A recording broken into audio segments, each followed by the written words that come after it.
Gaming America here, sitting with Lee Fenton, the CEO of Bally's Corporation. Thanks for speaking with us today, Lee. Pleasure. Good to be here. So, my first question is about Bally's and iGaming. I know Bally's and Gamesys, the company that you came from, they sort of combined. And I'm wondering, how has that shaped Bally's iGaming offerings over the last year? So, I mean, obviously, Gamesys for many years just iGaming specialist, and so a lot of the presence that we've built both in the UK and in Asia and across Europe has all been focused around that iGaming heartland. We've had some efforts into sports and different things like that. Obviously, we're doing that now in North America, but iGaming has always been the beating heart of the Gamesys company. So leveraging that really into North America, the first thing for us is data.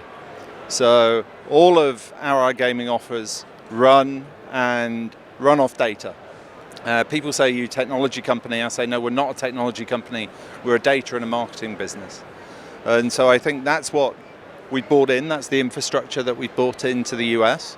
That was the first thing actually that we launched out the gate following the transaction, was the launch into New Jersey of Bally's iCasino.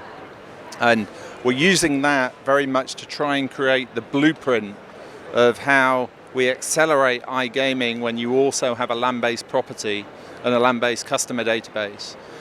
What are the things that you need to do particularly well between a land-based experience and a digital experience? So New Jersey is really the blueprint for us. And then our whole rollout strategy is to lean into those states that have iGaming.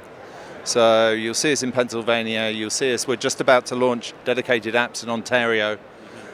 You'll see us go into Indiana because we think iGaming will come there. So really it's shaping both our infrastructure that we're putting in place, but also our rollout strategy. So it's a pretty measured approach, I would say. Thank you. Yeah. Do you think the sky's the limit for iGaming, for Bally's in the US? Well, listen, I think, you've got it in a very limited amount of states today. Yeah. But, look at New Jersey, 1.5 billion market. You look at Pennsylvania, it's a 1.5 billion market. You look at Michigan, over a billion market. There's the markets where it has launched, it's done incredibly well. So I think that whether it's a state looking for tax dollars or whether it's just consumers over time demanding to have that digital experience, right? I think that growth will only come. Okay, sports has led the way in terms of actual legislation for mobile, but I think it's definitely, if we look at a 5 to 10 year horizon, we take a very long-term view of how this market will play out, and almost already it's the largest regulated gaming market online in the world. Yeah, so what is the pattern of rolling out iGaming? Is it, the states will do sports first and they'll see how successful it's been, then 3 years later they'll do iGaming? Is there a pattern at all? Well, that's generally, the majority of states have gone sports only, right?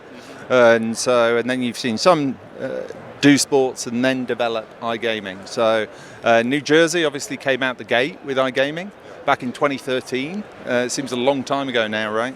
But we know that there's numerous states who are considering iGaming at some point in the future. So, and state by state, it's different considerations for that regulator.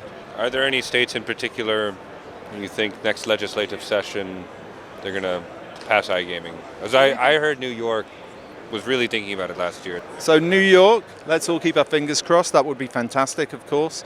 And one of the reasons that we took one of the sports betting licenses is that we're hopeful that will come. I don't think in the next session, but there's you live in hope.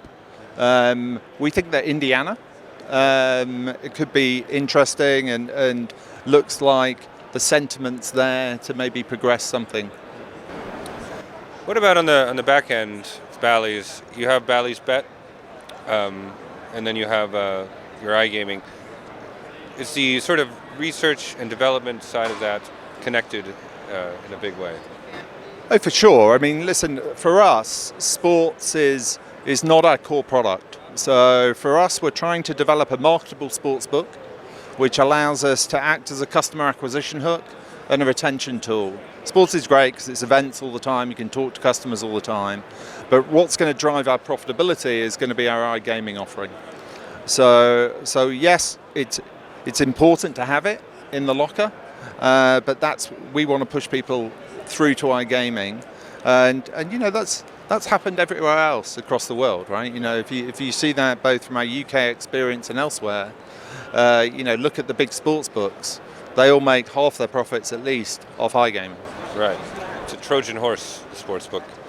Well, a Trojan horse, a way to engage. I mean, iGaming is different, that it's not event-driven. By and large, it's not event-driven. Sports is event-driven, so it gives you a good reason, a relevant reason to talk to customers on a very regular basis. Sure. Well, those are the questions I have for you today, Lee Fenton. Thank you very much for speaking with Gaming America. Pleasure. Have a good G2E. Thank you, you too.